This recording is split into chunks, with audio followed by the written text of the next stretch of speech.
Hey guys, so this is going to be the first of hopefully a decent number of videos that are going to be covering example questions. Okay, so these aren't exactly what are in your past papers because I don't want to be infringing on UCD's past exam papers, but they are based around it and also some other materials that I've found online. So these questions should cover very similar things to what you might see in a typical exam. Please bear in mind, however, that obviously with everything going on at the moment, your exams have been moved to online. So I have no idea what they're going to look like, how the questions are going to be phrased, or how you're supposed to answer them. So what you're going to get from these videos is hopefully an idea of the types of questions that might be asked, and also how would you go around answering them and trying to be succinct. So not spending a long time on lengthy descriptions and knowing how you can save a little bit of time answering questions. So the first one I came up with is drawing the structures of some compounds based on their IUPAC names. Okay, so there's already a video on these type of things, but it never hurts to get a bit more practice. So for the first one, it's 3-ethyl nonane. So the first thing you want to look at in all of these cases is it cyclic? And no, there's no cyclo in this name, so you don't need to worry whether or not it's cyclic. Then you look at how many carbons are in it. So this is a nonane. Okay, so because it says known, you know that it's got 9 carbons. So 1, 2, 3, 4, 5, 6, 7, 8, 9. And it's always worthwhile to count your carbons after you draw it. So 1, 2, 3, 4, 5, 6, 7, 8, 9 carbons. Okay, then you look to see, are there alkenes? Are there alkynes? Is there an alcohol or is there an aldehyde? Okay, or any kind of functional groups like that. So it ends in ane, so you should know that it's purely an alkane. Then it's got 3-ethyl, so you should know that an ethyl group has 2 carbons in it. So at the third carbon, see, it doesn't matter whether you number from left to right or right to left because you're drawing them yourself. So 1, 2, 3, 4, 5, 6, 7, 8, 9, and at the 3 position you have to draw an ethyl group. Okay, so that's where you look at your branches. It's 3-ethyl, so carbon 1, 2, 3, and that's an ethyl group. Okay, so that's the first one. It's a simple enough one.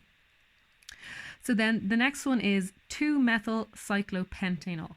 So the first thing, as always, you want to look at, is it cyclic? And yes, you can see cyclo there, so now you know it's a cyclic pentane. Okay, so it's cyclopentan. So the AN means there's no alkenes or alkynes. Pent means there's 5 carbons. So you start by drawing the cyclic structure. Okay, then you look, are there any functional groups? In this case you have an OL, so it's an ol, and you'll notice that there's no number on it, so it's not pentane, pentan 2-ol or 3-ol. Because it's cyclic, wherever you stick the OH, that's going to be carbon 1, so you don't bother to insert a number between pentane and ol. Okay, so then you look at the branches, and in this case it's 2-methyl. So a methyl is just a CH3, it's a single carbon, so at the 2 position you're going to put a CH3. Okay, and in this case it doesn't matter which way you number the molecule because it's cyclic, so it's 1, 2, 3, 4, 5, so it ends up over here. But had you gone counterclockwise and gone 1, 2, 3, 4, 5, your methyl would be over here. But once you've drawn it in a way that clearly represents what's written in the name, it doesn't matter. So someone might have the methyl over here and that would still be correct. So in the next one then, it's 3-fluorohex-1-ene. So again, you look to see, is it cyclic? And it's not. There's no cyclo in the name. So you look to see how many carbons there are. So it's hex.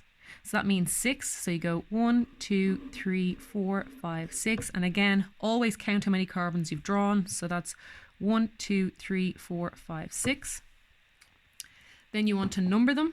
So that's going to be 1, 2, 3, 4, 5, and 6. So then the same as before, you want to look at, is there any alkenes, alkynes, alcohols, aldehydes, anything like that. In this case, it's an ene. Okay, and because it's an ene, you have to figure what position, and it's 1-ene, so you know that the alkene starts at carbon 1, so then you draw your double bond in. Okay, then you look to see, are there any branches? And there are. there's a 3 fluoro. So fluoro just means there's a fluorine. So at the 3 position, you put a fluorine in. Okay, so I usually like to do this where I underline each part, because that means you don't accidentally forget to draw in a part of the molecule. Okay, so after I go, okay, so it's hex. When I draw the 6 carbons, then I underline it, because then I know I've drawn the hex part. Then I underline 1 ene because I've drawn in the alkene, and then underline the fluoro because I drew in the fluoro. And that's particularly important if you have, say, disubstituted things where it's 1 ethyl, 2 methyl, and then it might be 3 ene 4 ol or something like that. Okay, so when you start to have lots of different parts in the molecule, it can be very helpful to underline each part as you've drawn it in. So that's just an example of the type of question you might get with regards to drawing molecules. So another molecule or another question here is, draw the full structure of compound A showing all the atoms, bonds and lone pairs of electrons. Indicate 3 functional groups and name each one. Okay, so what it means by draw the full structure is what we have here is the line structure, where you don't include any of the hydrogens unless they're on a heteroatom. Okay, and that's the typical way to depict it. But sometimes you will be asked to draw the full structure. So that means drawing out every carbon and every hydrogen. So to do that, what I normally do is I start with just the carbon skeleton. Okay, so you've got a carbon here, a carbon, and this carbon has a double bond. Okay, so that's these 2 carbons here. Then you have a carbon, and you just do that all the way along, and you make sure you've drawn all of the carbons. Okay. Then I usually put in the heteroatoms, so my nitrogens, oxygens, fluorines, and etc. Okay, and their hydrogens. Okay. So once you've done this, the next thing then is to look at every single carbon and count how many bonds it has. So this carbon currently has 1 bond, so it needs 3 hydrogens. This carbon has 1, 2, 3 bonds, so it needs 1 hydrogen. Similarly, this carbon has 1, 2, 3 bonds, so it needs another hydrogen. This carbon only has 1 bond, so it needs 3 hydrogens. Usually, the most common mistake is at branches. Okay, so it's say this carbon here and this carbon here. If a student makes a mistake in this question, it's nearly always at branched carbons. Okay, because terminal ones like this one are really obvious. It only has 1 bond, so it's really clear.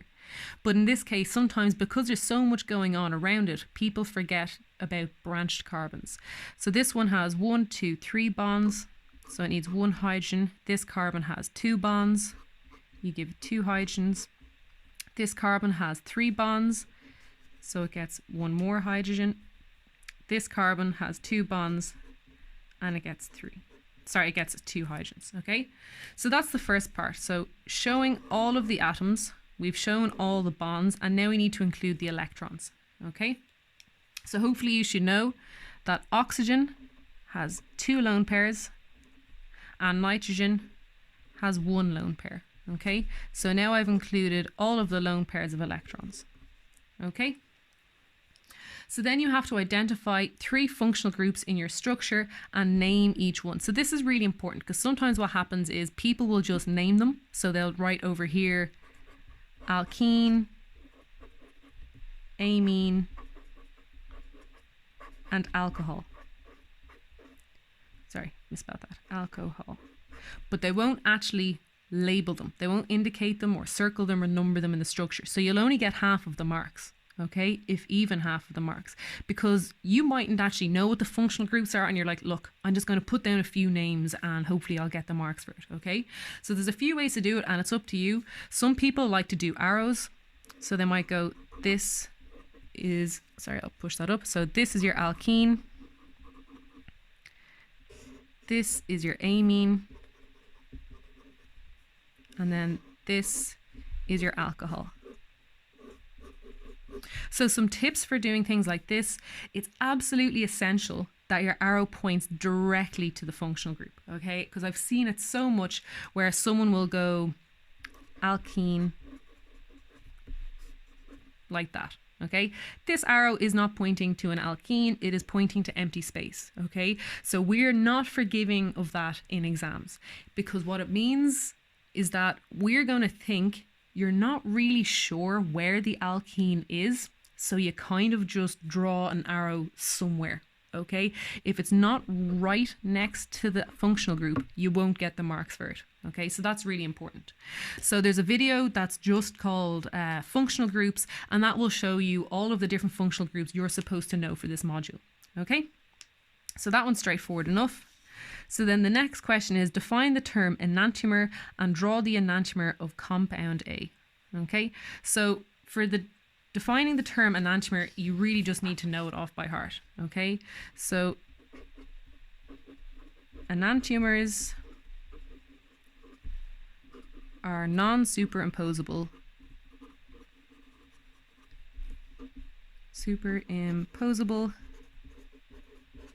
mirror images. Okay, so this question I'm sure comes up nearly every single year. Okay, and this is the answer. Okay, so it's one of those times where, and it's not very often I'll say that, it's one of those times where you should just learn it off by heart, memorize that definition, because otherwise you're going to start being like, oh Jesus, how do I phrase this? You'll start drawing images, you'll start drawing the mirror images of things, and it ends up just taking up an awful lot of your time. So just remember this definition and you'll be fine. Okay, so draw the enantiomer of compound A. So I do have a video specifically on drawing enantiomers. So you have two options. You can draw a line down the middle and just do the mirror image of it. However, my personal preference is to draw an enantiomer. You draw the molecule the exact same way, and you change every single wedge to a dash and every single dash to a wedge. Okay, so these are now enantiomers. Okay, if you change every dash to a wedge and every wedge to a dash, then you get your enantiomer. Okay, so if I had more than one chiral center, so let's say for example, we'll just make the molecule a little bit longer. So we'll draw it like this. If you were to draw the enantiomer of that molecule, it would be like this. Okay, so if they're CH3 groups. So you have to change every single stereocenter. So if it was wedged, you make it dashed. If it was dashed, you make it wedged. I know I'm emphasizing it a lot. It's just something that comes up as a common mistake. So then the last question in this part is, would the enantiomer have the same physical properties such as boiling point and solubility and the same biological effects as A? Okay, so I'm not going to write this part out, I'm just going to say it. So enantiomers have the same physical properties. Okay, enantiomers have the same boiling point, they have the same solubility, they have the exact same properties physically speaking. Okay, in the body, they do not. So if you put a chiral molecule, if you put one enantiomer in a chiral environment, it will act differently from its other enantiomer. Okay, so I explained that quite in detail in the video on, I think it's the first one on chirality, and I gave the example of thalidomide.